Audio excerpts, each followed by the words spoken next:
Hey, hello, I'm Kråkan, also known as Corvus Cornix, and welcome to Closet Movie Rambles, where I talk about old movies that I found in my closet while reading. This week's movie is Buffy the Vampire Slayer, or more exact, the episode called The Harvest. It's about 43 minutes long. And the episode starts with a vampire atop of Buffy in a crypt or something, and it's repelled by a cross, and she goes to save her friends from some other vampires. And then cutting back to school, where their teacher slash Buffy's mentor Giles lecture her about and their gang about vampires. Cutting back to the vampires in the crypt, the master, which is like this old vampire, gets offered some blood, but it's tainted because one of the other vampire henchmen has tried to, take a sample of it. So it's tainted blood, and the master talks about the harvest, which is this thing they need to bring the vampire apocalypse upon the world. The master just needs enough blood, but he can't leave his haven or safe place because reasons. So then cutting back to Buffy at HQ, they figure out the entrance to the vampire crypt is in a mausoleum. But she can't go to the mausoleum because she's grounded. She has had problems with her previous school due to her Slayer abilities and not wanting to go to school, I guess. So the headmaster locks the gate, but she literally jumps the gate. And then she goes to the mausoleum, and this vampire called Angel helps her out. And later in the series, he helps her out a bunch, and he has his own spin-off series, which I talked about before, called Angel.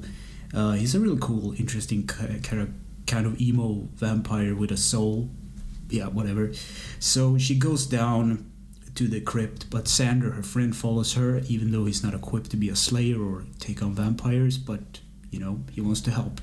So back at school, the other students start to gossip about Buffy because she's weird. So back in the sewers, Sander and Buffy saves Jess, but it turns out that Jess has turned into a vampire and they ditch him and they return to the surface to avoid the vampires, and they go to HQ and prep, and so does the other vampires. And Buffy is forced to talk to her mom about her problems, or her mom forces it upon her, and she thinks it's just like a 16-year-old girl problem, but it's more about slaying, which is kind of funny because the actor who plays Buffy she doesn't pass for a 16-year-old anywhere, but yeah. So what happens is the vampires set up a club to feed and to somehow transform the blood feeding thingy into the power of the master to open a veil so he can escape via some spell. But yeah, so Buffy breaks into the club and she starts to fight the vampires, and the other guys in the team, like Giles and the other teens, evacuate the people from the club.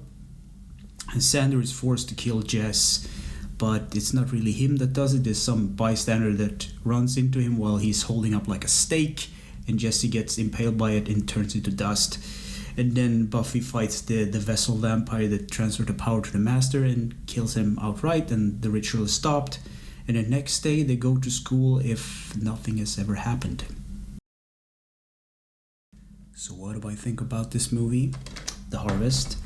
I think it's kind of good for a starter episode. It's in the first season pack. I think it's the third or the fourth episode, and it's fine for what it is, but the series get better, which, the iteration of the season, if that makes sense. And, it's fine for what it is, as I said, but I much more like the spin-off series, the Angel series, because it's has a darker tone, and it's not revolving around kids at a school fighting monsters and whatnot. And it's unfair to compare the two, because Angel had Buffy to build on, and Buffy was new back in I think even before 2000s. But I remember watching Buffy as a kid because it was on my local TV after some hours or whatever.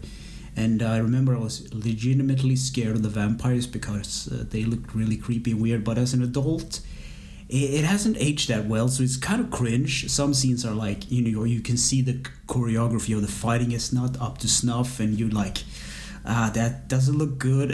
And some of the special effects are kind of bad, but it was the early 3D graphics and effects back then, so I can't complain too much about it. But it's if you have like popcorn and just want to be a little bit nostalgic about it, I guess you can watch it. So yeah. Anyway, thanks for listening and watching, and take care.